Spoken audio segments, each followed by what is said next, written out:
This is the mummy of King Tut.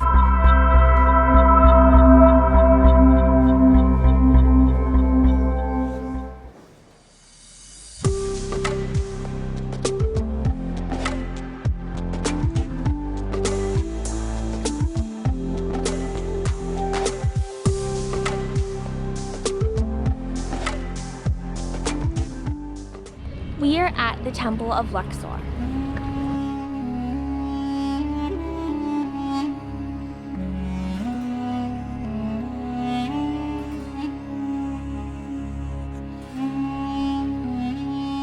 This is the Temple of Luxor, owned by King Ramses II, and here people worshipped King Ramses II as a god because he declared that he wanted to be a god and he wanted people to worship him. So people came here and they did that.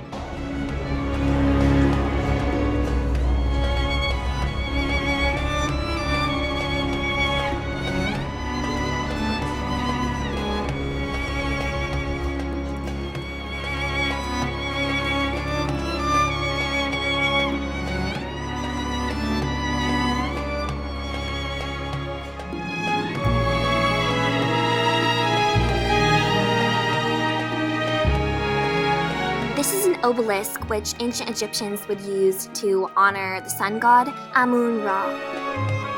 These statues behind me of King Ramses II are arranged by order of age. So, for example, the first one is when he's really young, like just starting out being king, and then it goes until he's a little bit older, a little bit older, a little bit older, a little bit older, until right over there, sitting on the throne, he's like 85 years old.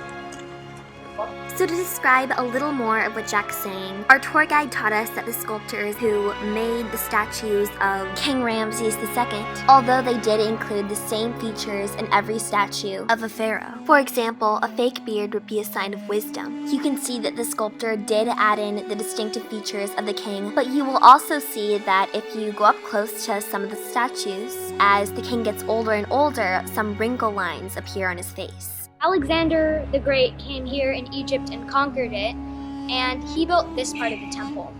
Up there is a painting of him. The archaeologists could tell that because you can see the Greek robes that Alexander the Great is wearing. And also these columns right here are in Greek style, because if you look at the top, you can tell.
If you look really closely at this wall, you can see that there are some signatures, graffiti wrote on it. You're probably wondering, why are they so high up? Well, it's because this whole temple was covered in desert sand because it wasn't all uncovered at once. So people would write their names up there on the wall because the sand used to be a lot higher than it is now. You're probably wondering why us and all these other people are walking around this giant stone. Ancient Egyptians have believed that if you walk around the statue 3 times, you'll have good luck. There's a lot of different beliefs of how many times you walk around the statue, but 2 others are if you walk around 7 times, you will get married, and if you walk around 9 times, you will get pregnant. Right now, we are done looking at temples and we stopped by this papyrus making place. And if you don't already know, papyrus is this type of paper that the ancient Egyptians made out of a papyrus plant that is very sturdy. And they used this papyrus to inscript hieroglyphs in which they could tell stories or send messages through. So today we're going to be learning how to make this unique paper. Strong, flexible, so the ancient Egyptian people used it for makes roofs, baskets, heads, sandals, some furniture like that. Hatshepsut. Okay, it's a breakable. Yeah, it's easy breaks because it contains amount of water and sugar inside. So we use the hammer firstly to cut the fiber like that.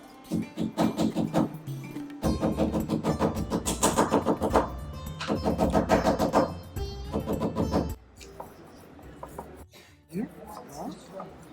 Now, you can see the water. Yeah. Slice will be strong, flexible.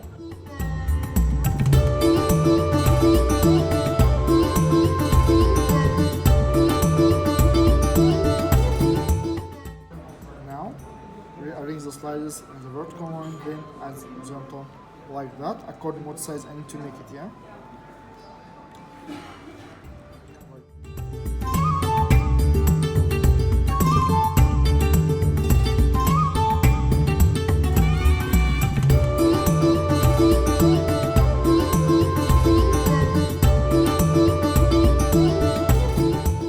Also, the ancient Egyptian people used heavy stone. Okay, well, like that. This one, flexible, the one also. Right now, we're actually on our way to the Valley of the Kings. The Valley of the Kings is an area, a valley that has many tombs built inside of the surrounding cliffs. The reason the ancient Egyptians decided to start building tombs in this valley is because all the pyramids were getting looted by robbers and they needed a safe, hidden place to bury the coffins and treasures of the queens and kings in order for them to be protected in the afterlife. Here you can see that this is a diagram of the Valley of the Kings, and it's showing us all the tombs, and then you can go underground and it's showing us all the rooms inside of the tombs. They all hold the treasures of the kings and queens, something that was very precious to them. These tombs can have a lot of rooms inside them. They can be very big because, you know, these are all the things that you're going to need to survive in the afterlife.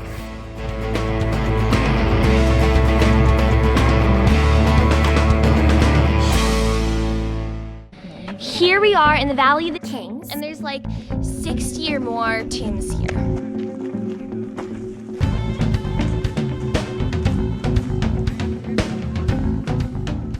So there are a total of 64 tombs, but you're only allowed to go in 7 of them, and there's a ticket for 3 of the tombs you can go into, but the tomb of King Tut is a separate one. Right now, we're about to go inside the tomb of King Ramses III.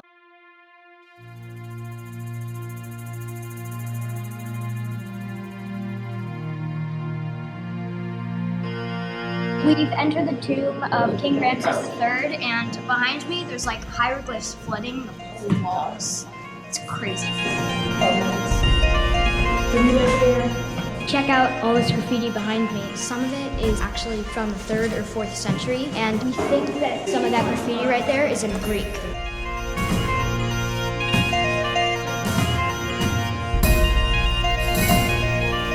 We can't enter the tomb because there's a gate here, but we went down most of the area and we saw like most of the artwork. Like right here was where King Ramses III used to be buried. They didn't find him here though, but this is where his coffin was. So we're going to go inside this tomb right behind me. This is the tomb of King Ramses IV, and it's the most colorful tomb. It has a lot of vibrant colors that we're going to see. So in this tomb there's a lot of artwork, and behind me is a painting of Horus, the god with the falcon head and the body of a human. So since this tomb probably got looted, whoever came in here must have knocked off the heads of a lot of these figures, because it seems like all the knocked off heads are low to where people can reach with materials, but all the higher ones don't have their heads knocked off, so that would probably mean that someone did it.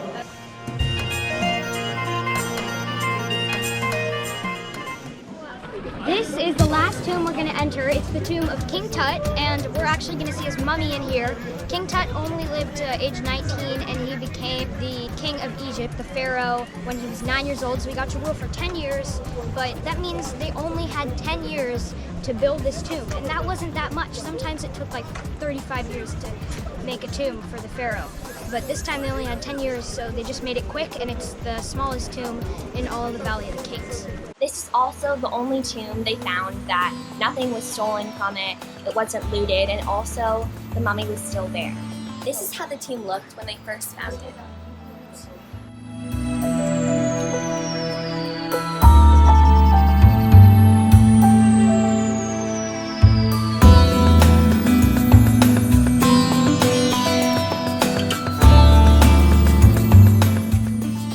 Actually did have some diseases, some problems. He was born with a problem with his back. Scientists think that he may have had scoliosis because he had a special chair that made his spine straight while he was sitting. While he was still young, King Tut was found to have malaria. Our tour guide had a theory that everyone should let him die off because he was too weak to rule Egypt. So we are now in King Tut's tomb. Yes, as you can see, it's very small. There are only 4 chambers in here. Right here in front of you is the coffin that King Tut was buried in, but now he is actually being displayed in a glass case.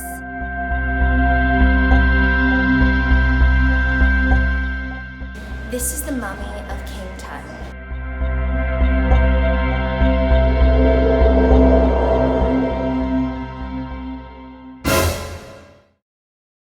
We have now driven over to the other side of the Valley of the Kings where we can see Queen Hatshepsut's temple. Now, let me tell you a little bit about Queen Hatshepsut. Before Queen Hatshepsut became queen, she married her half-brother Thutmose II at about the age of 12. Thutmose II died soon after, so it was up to his infant son Thutmose III to take the throne. But because he was too young for that responsibility, Hatshepsut had to step in and become the ruler of Egypt for the meantime, until Thutmose III was old enough to take his appointed place. However, around after 7 years of this, Hatshepsut decided to claim the throne for herself, ruling Egypt alongside Thutmose III. Queen Hatshepsut was the first queen of Egypt, but as evidence supports it, she chose to dress like a pharaoh, even wearing a fake beard.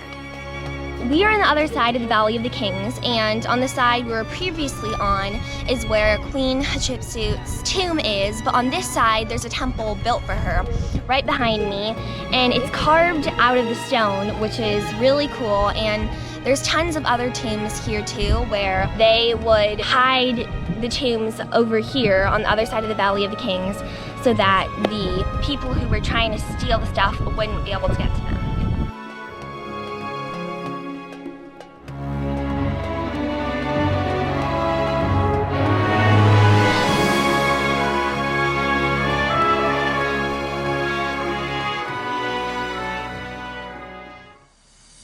Thanks for watching, and make sure to check out our last video on Cairo. Make sure to subscribe if you haven't already, and make sure to go to our blog and follow us there. And we'll see you next time on the Road with LJ.